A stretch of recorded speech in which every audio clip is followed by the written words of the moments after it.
What up, Bong Gang? It's your boy, El Huesos. Can I get a woof woof? Or can I get a bone in the morning? I'm getting back on these terrorist things, bro, because that last video was crazy, bro. That thing was crazy. Hey, man, let's get into this. June 11th, 2003, U.S. Army Rangers from the 75th Ranger Regiment assaulted one of the largest terrorist training camps in Iraq. The camp housed a ridiculous amount of heavily armed terrorist fighters. Unfortunately for them, the Rangers were accompanied by an AC-130 Spectre gunship, nicknamed Bro, you know what's crazy about those lasers, too, bro? You can only see them with night vision. Like, the enemy can't see those lasers, bro. It's weird. I don't know how that thing works. I don't know if it's... I don't know what it is, bro, but you can't see them beams, bro. It's crazy. You can only see them, like, when they point at you, I guess. Like,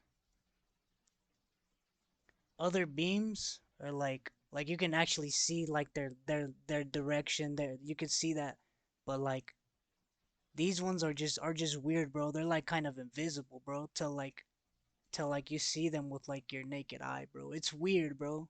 It's crazy, though. the Angel of Death, and the Angel of Death showed them no mercy. Your arm. Yeah.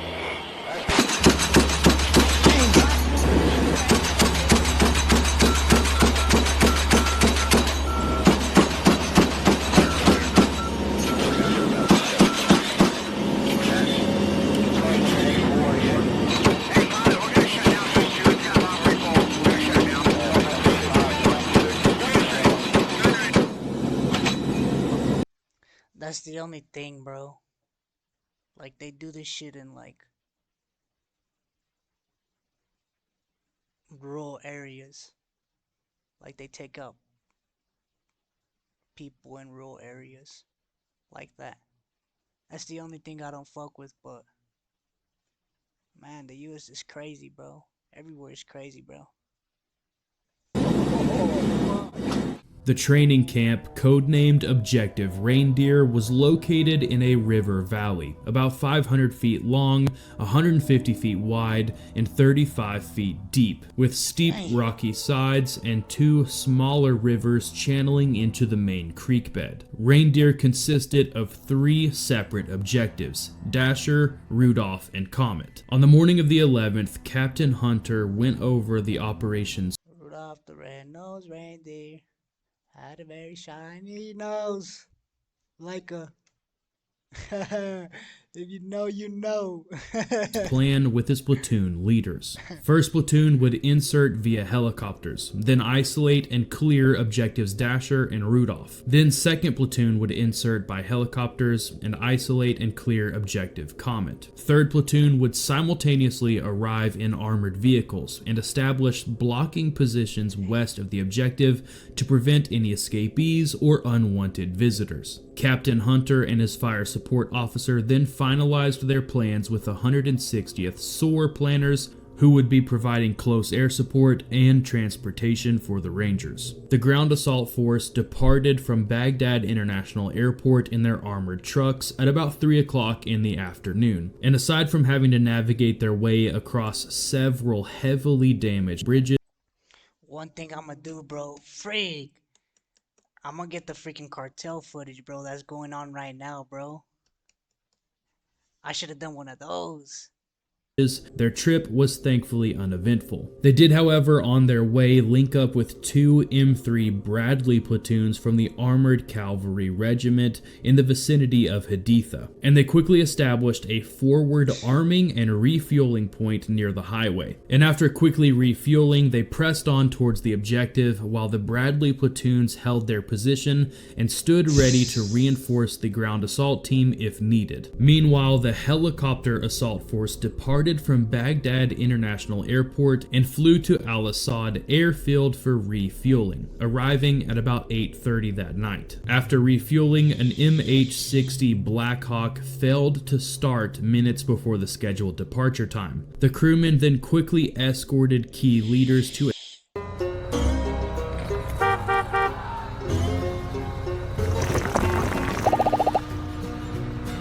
another Black Hawk so they could squeeze in, but they were forced to leave behind the broken down Black Hawk along with an entire squad of Rangers. The helicopter assault force departed from the airfield 2.5 minutes late, but arrived on target right on time at 10 o'clock that night. But before they arrived on target, the air support overhead began hammering the objective site to try and thin out the enemy's numbers before the Rangers arrived. They started off their assault by dropping 6 Joint Direct Attack Munitions or JDAMs onto the objective site, but they didn't stop there. An AC-130 gunship overhead also did multiple passes over the target, hammering the area with its cannons. And as the first platoon of Rangers You see how it even freaking got somebody that wasn't even that close? Well, I mean, it looks different up in the air, but it's crazy, bro. Those freaking bombs are big as fuck.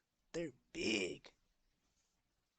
in their Black Hawk helicopter arrived on target, a pair of AH-6 gunships suppressed the surviving enemy fighters on objective Dasher. Once the Black Hawk touched down, the Rangers raced into the dusty darkness as a pair of AH-6 Little Bird gunships strafed an enemy position with minigun rounds and rockets. There's his mark right there.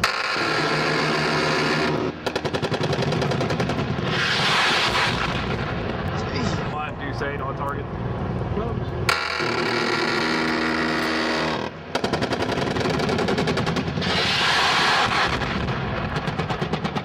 The enemy fighters responded by firing an outrageous Bro, I'm not gonna lie, bro. That's like music to my ear, bro. I don't know why, bro. I don't know why, bro. That's like music to my ear. amount of RPGs at the AH-6 Little Birds. One AH-6 sustained a hit directly to the nose of the helicopter, but miraculously, the rocket didn't detonate. The Rangers then ran across the jagged terrain towards objective Dasher, and just as they were arriving on target, an MH-47E Chinook helicopter touched down with the remainder of 1st Platoon, and then a 2nd Black Hawk helicopter arrived on target. Sergeant Alan White and his squad of Rangers then exited the helicopter and quickly seized the high ground overlooking objective Rudolph. And just as they secured the high ground, 2nd Platoon arrived on target, and they quickly exited their helicopters and made their way towards objective Comet. With all the Rangers now on target, the company commander, 1st Sergeant Philip Romer, the company's senior medic, Sergeant Brad Gillis, and one of the radio operators moved toward the smaller east to west river leading towards objective Dasher to establish a casualty collection point. As they made their way there, 2 terrorists fired on them from a prone position, shooting the radio man's rucksack strap off his right shoulder but miraculously not hitting him. The Rangers then immediately Bro, y'all people see them heads, bro? There's a bunch of them, bro. Pure freaking fire, pure war, bro. Fire against fire. shot and killed the 2 fighters. The remainder of 2nd Platoon then moved from their helicopter landing zone into blocking positions, focusing on the river from the north and killing 3 enemy fighters along the way with grenades and rifles. Meanwhile, the ground assault force arrived and successfully established blocking positions and mortar positions, but not without drama. One vehicle drove into a wash and had to be extracted. The mortar team switched vehicles and were set up within 10 minutes. The company executive officer radioed Captain Hunter with an update about 3rd Platoon. What's a wash? Is it like a trap?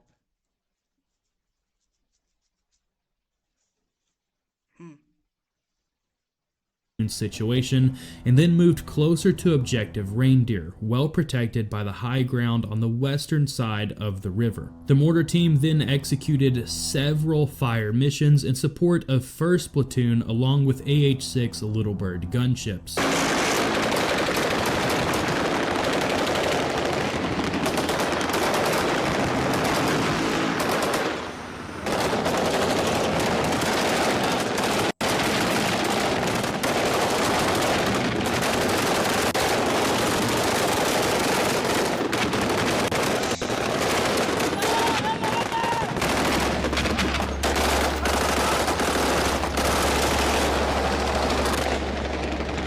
Sergeant Byrne and his squad from 1st Platoon made their way to the right flank of Objective Dasher, locating a large weapons cache of about 2,000 RPGs, 50 RPK machine guns, 87 SA-7 surface-to-air missiles, and countless other types of munitions. They quickly marked the area for destruction and pressed forward. The squad comprising 1st Platoon's main effort, led by Sergeant Roger Duncan, cleared the high ground south of Objective Dasher, killing 5 combatants, and then moving into the river valley. Sergeant Bradley Talbert and his squad secured 1st Platoon's left flank and engaged the enemy from the high ground overlooking Objective Rudolph. On their way down into the river valley, Sergeant Duncan found 12 terrorists attempting to reorganize and killed them all with direct fire. A burning vehicle in the center of the camp prevented Sergeant Byrne and his squad from providing adequate overwatch, so they continued to observe and fire while they moved across the river valley to the west. As Sergeant Mark Walters and his team pushed.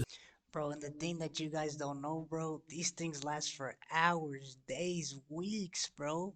Sometimes they have to sometimes they gotta sleep there, bro. They gotta freaking like find somewhere to rest, bro, and then the next, in the morning too, bro, somebody can be freaking driving by or passing by, bro, and then they just end up freaking waking up and just start shooting, bro, and then back at it again, bro. It's crazy. Imagine how much sleepless nights and all that stuff, bro. How much hallucinating, all that shit, bro. That's why it gives a lot of PTSD, bro. Cause a lot of stuff happens, bro. It's like psychological. It's not just the warfare. The warfare is the main thing, bro. But sometimes they go for sleepless nights and then like, you know what I'm saying, bro? It's crazy. A lot of casualties happen. It's crazy. South into the camp, Walters spotted an RPG team and shouted RPG as he fired his M4 at the enemy. But an RPG round impacted right next to Walter, blowing off his leg below the knee. In spite of his missing leg and shrapnel injuries to his elbow, calf, and thumb, Walters emptied his magazine into the enemy, killing the gunner who had just fired the RPG at him, all while shouting commands to his fellow Rangers. Platoon medic specialist Gomez was able to stabilize Walters, expertly treating his wounds under heavy fire. After Gomez stabilized Walters, several other Rangers carried him on a rescue sled to the evacuation point. Once Walters arrived at the evacuation point, the battalion tactical air controller called in the casualty evacuation helicopter that was in air loitering nearby. And within 30 seconds, the helicopter landed and Walters was passed on to the care of the onboard surgeon for the trip to Al-Assad. Meanwhile, Sergeant Duncan pinpointed another fleeing RPG gunner with his infrared laser, enabling his squad and Sergeant Bradley Talbert's squad to target and kill the gunner with their M240 machine guns.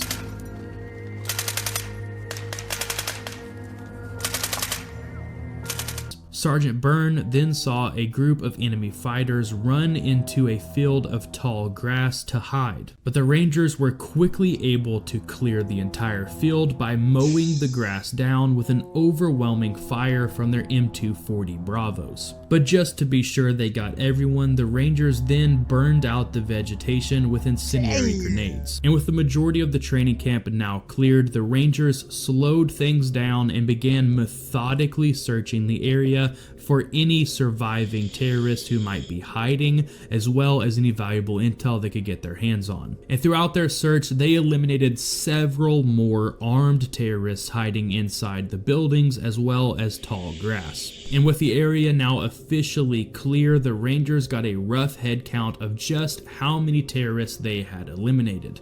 And it was difficult for them to get an exact head count because the AC-130 gunship as well as the JDAMs had turned single terrorists into multiple terrorists, if you know what I mean by that. But the final head count came out to be over 70 hostile fighters eliminated. The Night Stalkers arrived on target at 4 o'clock in the morning and extracted the Rangers from their infiltration points. The helicopter assault force departed back to Baghdad International Airport, while 3rd Platoon and their armored trucks remained on target to conduct a sensitive site exploitation of the area in daylight, just to be sure they didn't miss anything.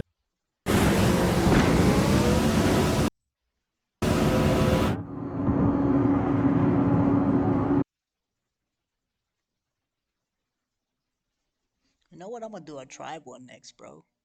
Fuck it. Hey, man. That was a video for show. For show, for show. For shizzle, my nizzle. Hey, man. You like me? I like you. So hit that like and hit that subscribe button, man. We out.